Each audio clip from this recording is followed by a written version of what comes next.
近年来，全球疫情持续不断，地缘政治局势持续紧张，全球股市金融深受影响。作为国际金融中心，香港更是首当其冲。早前，香港特区政府再次下调今年全年经济预测，显示香港经济正面临较大挑战，企业经济和发展备受考验。近日，香港经济学家、团结香港基金副主席刘遵义出席团结周二论坛时指出，中美战略竞争是未来10年的新常态，这会给香港带来挑战，也会带来机遇。 The next trend I'd like to look at is the China-US strategic competition. Okay, we have to accept the fact that this will be the new normal for the coming 10 years. Okay. The decoupling of the Chinese and US economies, including the capital markets, to a certain extent, is inevitable. It will bring challenges as well as opportunities to Hong Kong, for example, through the repatriation of Chinese enterprises currently listed abroad. I mean, we read that 5 large Chinese enterprises have delisted from New York. They will have a secondary listing in Hong Kong very soon. Hong Kong can also intensify its collaboration and cooperation with continental Europe. 香港是世界3大国际金融中心之一，也是亚洲第2大主要的融资地。2020年，香港证券市场成交额创新高，平均每日成交金额1670亿港元，按年增长29%。港交所交易总裁欧冠生认为，香港市场灵活、多元、有深度、有流动性，也有非同寻常的人力。香港要捕捉大趋势，在内地下一阶段的增长中取得机遇。 I have always been interested more in the long-term perspective, not in the short-term view. So Hong Kong has a very unique position as a gateway to China, strong fundamentals as an IFC, and an incredible resilience and adaptability. We're poised to capture some of the major megatrends that are shaping our landscape. This includes China's next phase of growth, the global sustainability agenda, and the explosion that we're likely to see in technology innovation. Right now, China has significant untapped pools of capital looking for ways to diversify. It is my view that its onshore markets are expected to grow over 100 to 100 trillion US dollars. Hong Kong has an established role in facilitating the two-way capital flows between China and the world.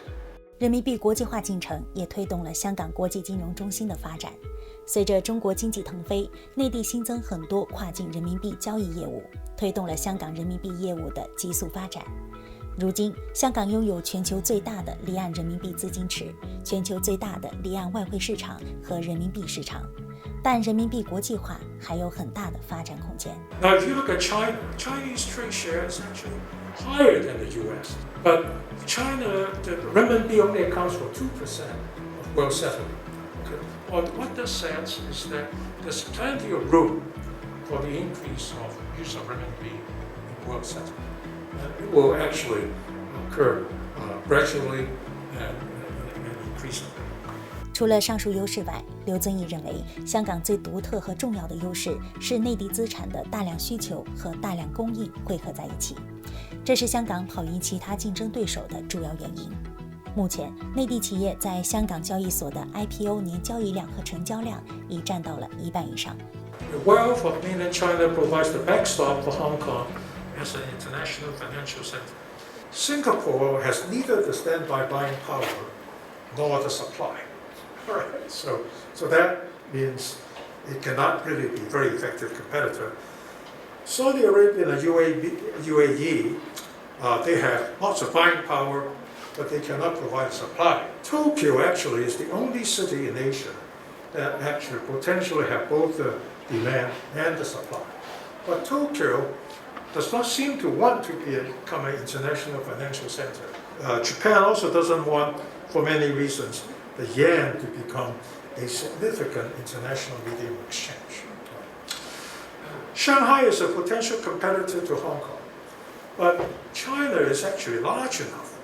I've always claimed that to have 2 or even more financial centers. This is a big place. Okay. So there should be an appropriate division of labor between Hong Kong and Shanghai.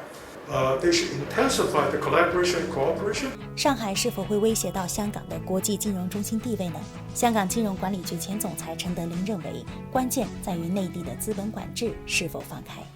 At the moment, there's no direct competition between Hong Kong as an IFC and Shanghai, Shenzhen, because international flows, they are kind of a handicap.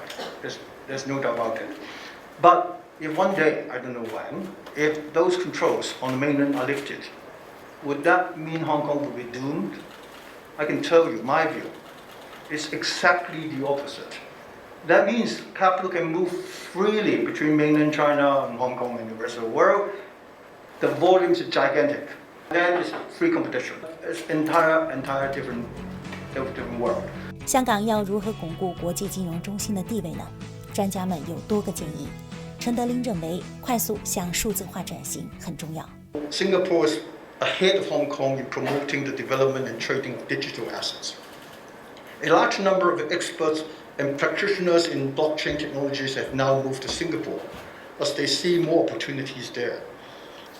Hong Kong must recognize and embrace this fundamental shift to a digital world and take proactive steps to facilitate the transformation. We must seize the golden opportunity to become the leading hub in Asia in dealing with different kinds of digital assets. Hong Kong will need to put in place the necessary legal and policy infrastructure so that the digital assets can be created.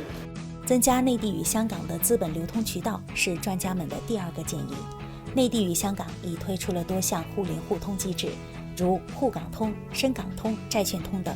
7月4日，中国人民银行、香港证监会、香港金融管理局签署互换通框架协议，两地金融市场互联互通更进一步。但陈德霖认为远未足够，他建议在大湾区内建立资本互通的试验机制。刘遵义则建议在湾区内实行港币、澳门币和人民币的自由流通。I believe that bolder and more innovative experimental schemes within the Greater Bay Area should be rolled out. We talk about other great Bay areas, Tokyo Bay, San Francisco Bay, and maybe New York Bay. If our Greater Bay Area is going to surpass these great Bay areas and become the largest and most dynamic Bay Area in the world, we must do more to overcome the impediments to the free movement of the basic factors of production. Goods, including services, people, and capital.